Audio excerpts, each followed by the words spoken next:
Hey, what's going on, guys? This is Eric, and today I want to share with you the top 10 tax mistakes that most small businesses make.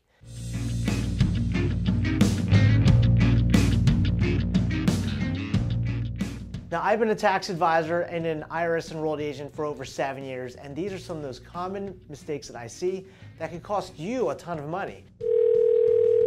Hello?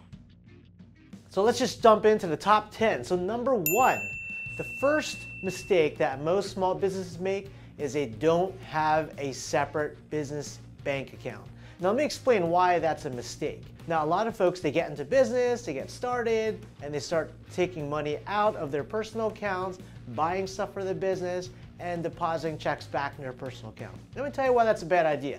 Number 1, you can't really separate what's a business expense and what's a personal expense. It makes it really hard to do your books. Number 2, if you were to go into audit with the IRS, you would have to justify each line item thing in your bank account if it's business or personal, and that's a pain in the butt. And number 3, it just makes it so much easier for your bookkeeper or your tax preparer to maximize all of the deductions that you're due when they see and understand that everything in that bank account is a business transaction and not a personal transaction. Besides, you don't want your tax accountant knowing that you bought tampons out of your bank account, right? That's unusual. All right, number 2. The number 2 mistake that most small businesses make when it comes to their taxes is not declaring all of their income. Now with the IRS, all of your income is taxable, and sometimes folks, they overlook, let's say overlook, when they don't get a 1099 miscellaneous, or if they don't get a tax settlement statement from their credit cards, that income is probably not taxable. But I'll tell you, all the income is taxable. More often than not, it's because that provider is going to be sending you a 1099 late, and now you're going to have to amend your taxes. What a pain in the butt. So make sure you document and you declare all of the income you brought in for your business as taxable income. And number 3, the number 3 tax mistakes I see many small businesses make is they overlook their federal and state tax official correspondences. Now I know, I'm the same way. Get super busy on the day-to-day, the mail comes in, you just kind of put it in a pile, and the pile kind of grows and things kind of disappear out of it, and when you finally get to it, when you're sitting on the toilet looking for something to read, half the stuff is gone. Wait a second. Where are they? Choose between one life or the other. When you get an IRS or state tax correspondence, open it immediately. Don't delay on it. And the reason for it is this: you don't know what that correspondence is about. But if it's for something that's a filing or something that's due or needed by the IRS or the state, delaying opening and responding to these correspondences will just cost you a ton of money. They could trigger late fees, penalties, and even audits by not responding to some of these correspondences. So when you get correspondence in the mail, open it immediately. Don't make that mistake of letting it sit there, disappear, and just forget about it, because it's going to come back to bite you in the butt. Number 4, the number 4 questionable tax mistake that I see a lot is claiming questionable deductions. Oftentimes, I have a taxpayer that comes into my office and it's time to get their taxes done or time to get their books done, and I'm asking about certain expenses. You know, how many miles did you drive this year for your business, or what did you buy for this business? And oftentimes, a lot of folks, they just kind of look at the ceiling and say, I think I drove like 10,000 miles for my business this year. And I look up at the ceiling too and I realize there's nothing up there. This is a huge concern for the IRS and also us as your bookkeeper or your taxpayer, is dealing with these questionable deductions. Documentation is so important. Don't deduct things, number 1, that aren't usual and customary for your business. So if you bought a brand new computer for your business and it's at your workplace or it's for business purposes, totally legitimate deduction. But if you got a Lamborghini in your garage when you're talking about your book collection, you know, people see this, they're like, oh, Ferraris, Lamborghinis, Maseratis, cool. That's probably a questionable deduction. So you gotta understand there's 2 words that the IRS wants to know. Is it usual and is it customary? Is this expense usual in your business? Not unusual. but is it usual? And is it customary? Is it customary for other small businesses like your own to take on this type of an expense? And that's how you're gonna know is this a frivolous deduction or is it a legitimate deduction? So it's super important to understand that and deduct what you have as a true expense, but also avoid and prevent yourself from deducting things that probably aren't deductible. Okay, number 5, and this goes along with the previous one with the weird and questionable deductions. I see a lot of small businesses not keeping good records. And let's face it, bookkeeping is the biggest headache ever. Nobody wants to spend hours a day reconciling your books, or at the end of the week or at the end of the month. It's the most boring thing ever. And that's why a lot of folks hire bookkeepers. But if you were to keep your own records, it's important to keep clean records for the purpose of number 1, auditing. If you were to be audited by the IRS, you have all the records to justify and prove what you've got. Number 2, it makes things a lot easier for your tax preparer. And let me explain why. There's been a lot of clients that come into me getting their taxes done, and I say, hey, okay, I see you drive a work truck because you're a plumber or you're an electrician. How many miles did you drive this year? Do you have a mileage log? It's like, well, I don't really have a mileage log, but I drove,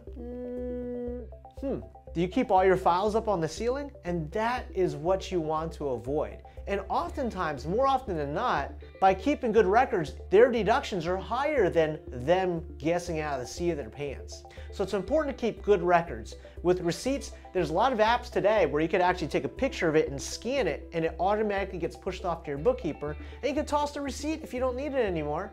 Or if it gets lost or whatever, or stolen or burns down with the house, you have a record somewhere else and you have good record keeping. Your bookkeeper will love you, your tax preparer will love you, and the IRS will love you too. This one's number 6, and this one applies mostly to retail companies, e-commerce companies, especially ones that collect sales tax. When you report your income at the end of the year, take your sales and subtract the sales tax you've collected out of it, or make sure to deduct the sales tax you collected out of it, because you don't want to pay tax on money that's already given to the tax man. That doesn't make any sense at all. So make sure you do not over-report your income. Also, if you receive 1099s at the end of the year, look at them and balance them out with what you've deposited in your bank account, because it's entirely possible that the person that sent you the 1099 could have sent you one in mistake. I've seen that mistake happen quite often, and many times you have to get that 1099 corrected. So make sure you don't overstate your income, because you don't want to pay tax on money you didn't receive anyway. Number 7, and this one is pretty common, unfortunately, it's misclassifying workers. Now this is a big one. So there's 2 different kinds of workers that you could have. You could have a W-2 employee, and you could have a 1099 miscellaneous contractor. The IRS has rules for worker classification that I'll put in the description of this video because it's pretty lengthy, but you want to make sure you're classifying your employees properly. Now a lot of folks, they want to pay as a contractor because it saves them money and saves them paperwork and logistics, and I totally understand that. But sometimes those folks should be employees based on the work that they do, the hours that they work, and then the locations that they work at. So make sure you clarify and make sure that you classify properly who is an employee and who is a contractor. Number 8, 4 and 4. Let me talk about the number 8 biggest tax mistake that small businesses make is not claiming the home office deduction. Now you can deduct a percentage of your home that you use for business purposes if it's exclusively used for businesses. Now a lot of small businesses or business owners choose not to deduct it because they're afraid of an IRS audit, that it might raise an IRS red flag. And it could, but let's be real here, over 52% of businesses in America are run out of their house. It's a pretty simple way of doing it. It requires a separate form, but the IRS gives you 2 options to deduct this expense. You could either deduct your actual expense, which you actually paid, as a percentage of the square footage of the home that you use exclusively for business, or you could do a flat rate. It makes things really simple. You just gotta remember, the area you use for business purposes in your home needs to be used exclusively and only for those business purposes.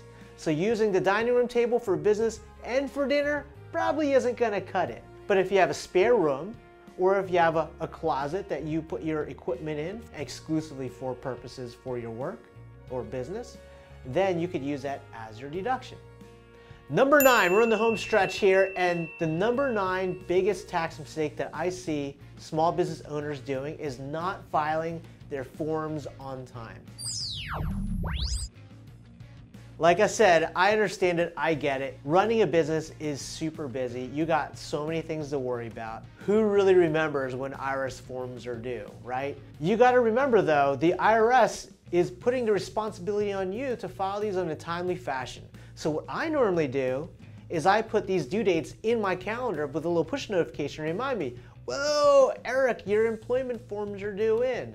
Oh boy, you gotta remember your quarterlies are due. And these are great ways to remind yourself to get things done.